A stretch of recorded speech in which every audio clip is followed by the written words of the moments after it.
पोलिसांना त्रास देऊन पोलिसांकडून कारवाई होईल आणि त्यातून विक्टिम कार्ड खेळता येईल, हे सगळं कुबांडित आहे।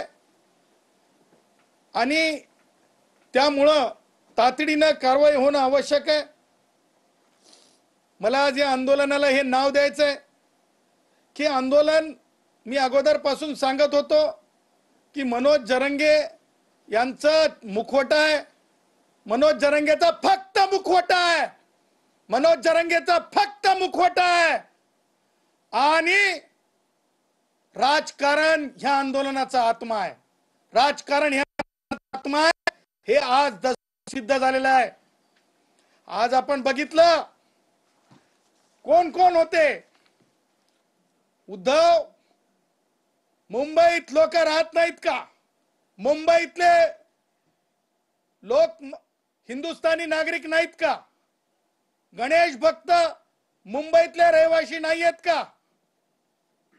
आणि उद्धव यांची मुखसंमती, उद्धव यांचं व्यक्त होणं, उद्धव यांचं स्वागतार्ह भाष्य हे लक्षात आणून देत आहे की उद्धवचं याच्यामध्ये किती इन्व्हॉल्वमेंट आहे। कारण उद्धवचे जे लोकप्रतिनिधी आहेत, संजय जाधव खासदार आहेत, हे त्या मंचकावर जातात, मग उद्धव अगोदर पाठिंबा नाही, पाठिंबा हो नाही, पाठिंबा हो नाही, हे काय नाटक होतं का? अर्थात शिवसेना उद्धव ठाकरे गटाचं सुद्धा हे आंदोलन आहे का? हे उद्धव ठाकरे मध्ये दम असेल तर उद्धव ठाकरेंना आता सत्य बोलावं, तर उद्धव ठाकरेंना सत्य बोलावं।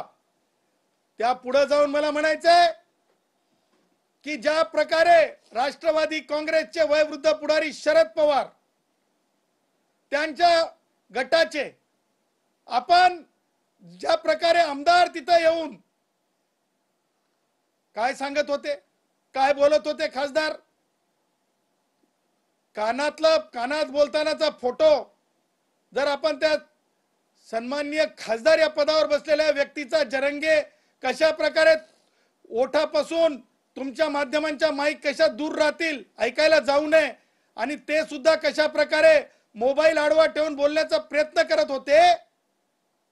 मग ते खासदार बजरंग बाप्पा सोनवणे असोत, त्याचबरोबर बाप्पा काय नाव आहे, बजरंग बाप्पा का आप्पा, बजरंग बाप्पा सोनवणे असतील, त्याचबरोबर आमचा तो काय नाव क्षीरसागर, काय नाव ते क्षीरसागरचं, संदीप आमचा क्षीरसागर सन्माननीय आमदार आहेत, त्याचबरोबर सोळंके, त्याचबरोबर इतर जे राष्ट्रवादी काँग्रेस शरद पवार गटाचे पुढारी तिथं मिरवताना दिसत आहेत।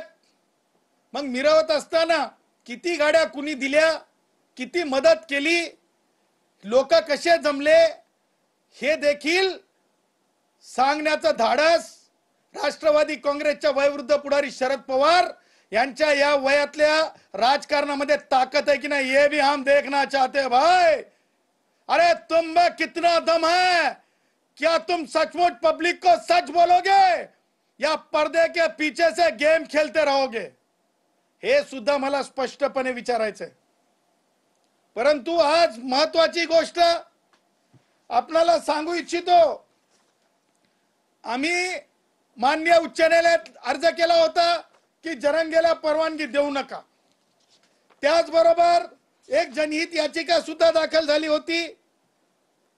ज्या वेळेस माननीय उच्च न्यायालयाने स्पष्टपणे आपले आदेश दिले, त्या आदेशामध्ये माननीय उच्च न्यायालयाने माननीय सर्वोच्च न्यायालयाच्या शहानी विरुद्ध शहानी विरुद्ध सरकार ह्या सर्वोच्च न्यायालयाच्या निवाड्याचा उल्लेख केलेला आहे। त्याच्यात स्पष्ट आहे की गाड्यांची रोकथाम होऊ नये, त्याच्यात स्पष्ट आहे रस्ते रोको होऊ नयेत, त्याच्यात स्पष्ट आहे की कोणत्याही प्रकारचं दळणवळणाचं नुकसान होऊ नये, त्याच्यात स्पष्ट आहे की नुकसानाची भरपाई कोणाच्या खिशातून करावी, आणि जे इन्स्टिगेट करतात त्यांना कशा प्रकारे प्रतिबंध करावा, इव्हन अटकेपर्यंतच्या कशा प्रकारे कारवाई व्हावी, हे सुद्धा जे आहे त्या निकालावरून पोलिसांना अधिकार प्राप्त होतो। परंतु एक राजकीय मला सांगायचं की शेतामध्ये ज्या प्रकारे आम्ही गुराखी साहित्यातले अभ्यासक, गुराखी साहित्यातले वाचक, लेखक असल्यानं शेतामध्ये बुजगावणं जसं उभं केलं जात आहे तसं एक बुजगावणं उभं केलंय.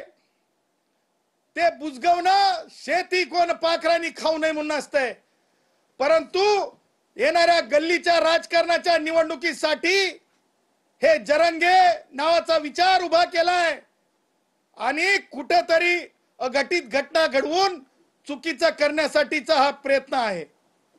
आणि म्हणून न्यायालयाने दिलेले निर्देश, उच्च न्यायालयाने जरंगेच्या बाबतीमध्ये जुन्या केसमध्ये जी सदावर्ते विरुद्ध महाराष्ट्र शासन ही केस आहे त्याच्यामध्ये सुद्धा निर्देश दिलेले आहेत जरंग्याच्याच आंदोलनात. आणि हे सगळ्या गोष्टी विधी लिखित असताना नवीन कायद्याप्रमाणे जरंगेला सकाळी 9 वाजल्यापासून 6 वाजेपर्यंतची वेळ आहे, परंतु जरंगे कायदा बाह्य बोलतो. जरंगे परत चॅलेंज देतो.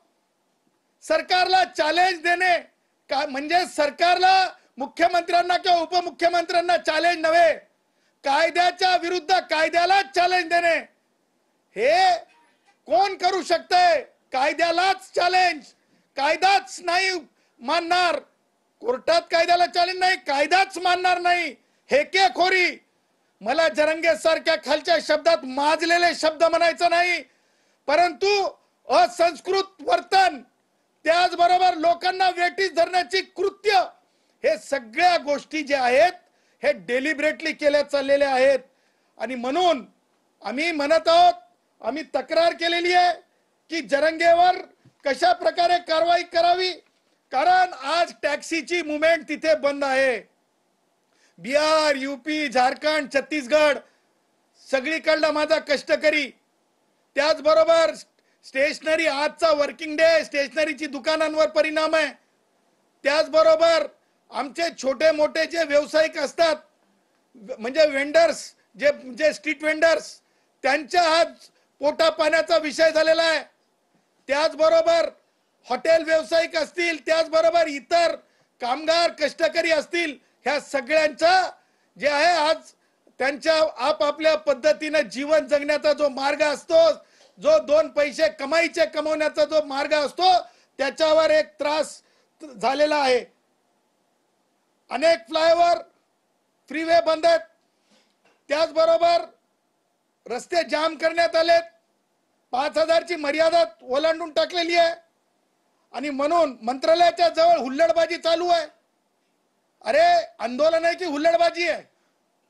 आंदोलन आहे की काहीतरी चुकीचा करून दाखवायचंय? आणि म्हणून मला असं म्हणायचं आहे की ताबडतोब आमच्या तक्रारीत आम्ही सांगितलेल्याप्रमाणे मनोज जरंगे यांच्या विरुद्ध FIR दाखल करावा. BNS कायद्याखाली, मुंबई पोलीस अधिनियम 1951 खाली.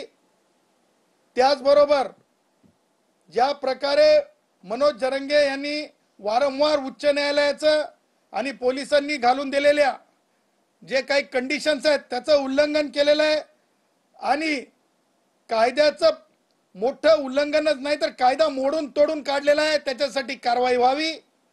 त्याचबरोबर जे सपोर्टिंग लीडर आहेत, म्हणजे शहानी विरुद्ध सरकार, ह्याच्यामध्ये जे इन्स्टिगेटर असतात, जे सपोर्टिंग असतात, त्यांच्यावर कारवाई व्हावी. त्या उद्देशानं खासदार संजय जाधव, बजरंग बाप्पा सोनवणे, श्री उद्धव ठाकरे यांच्यावर सुद्धा ह्या abetment for unlawful assembly and for giving political, ज्या प्रकारे राजकीय हात देऊन हे सगळं इलिगल एजिटेशन करण्याचा प्रयत्न आहे, कारण रोडवरल्या एजिटेशनला परवानगी दिलेली नाही आहे.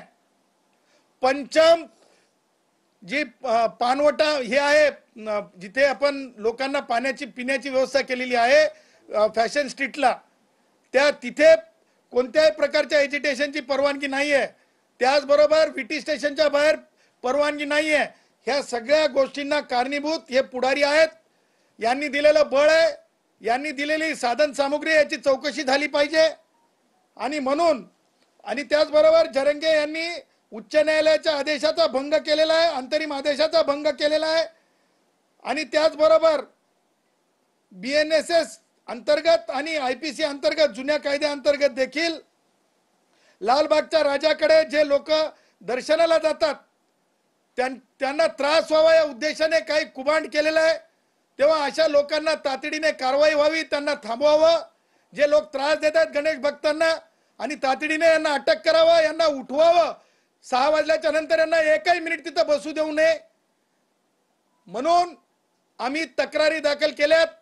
आझाद मैदानच्या वरिष्ठ पोलीस निरीक्षकांना मी स्वतः फोन केला पोलीस स्टेशनला, मला सांगण्यात आलं सन्माननीय हवालदारांनी की साहेब फॅशन स्ट्रीटला पंचम पानवटा आहे, जिथं पाणी पिण्याचं ठिकाण आहे, तिथं लोक हुल्लडबाजी किंवा रस्ता रोको करतायत, त्यांना तिथून बाजूला हटवायला गेलेले आहेत।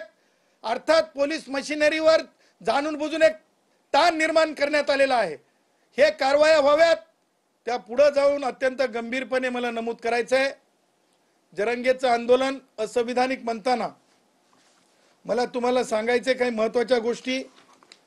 अशा प्रकारचे अनिष्ट आंदोलन आणि अशा प्रकारचे चुकीच्या असंविधानिक मागण्यांचं आंदोलनाचा सगळ्यांनी सर्व स्तरात निषेध केला पाहिजे। त्याचं कारण तुम्ही लक्षात घ्या की ह्या पूर्वी देखील संविधानावर घाला आणण्याचा जरंगे सारख्या लोकांनी प्रयत्न केला होता। अॅट्रॉसिटीचा कायदा रद्द करा म्हणून मोर्चे निघालेले होते, आपण सगळ्यांनी बघितले। अॅट्रॉसिटीचा कायदा रद्द करा म्हणून मोर्चे निघाले होते, आपण हे सगळ्यांनी बघितलेत।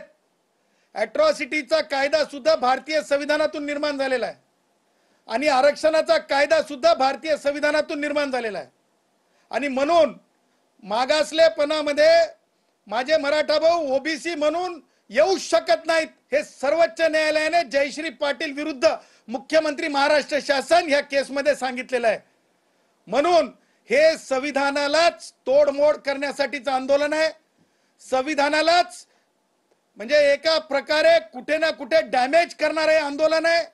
हे आंदोलनात जे कोणी सहभागी होत आहेत ते संविधान विरोधी आहेत, संविधानाच्या विरोधात जे कोणी सामील होत असेल आणि अशा प्रकारे हिंसक जुनाच जरंगेचा इतिहास आहे, त्याच इतिहासाची पुनरावृत्ती आहे की लोकांना थांबवणे, वेटीस धरणे, लोकांच्या रोजीरोटीपासून थांबवणे हे सुद्धा हिंसक आणि क्रूर कृत्यामध्येच मोडतंय।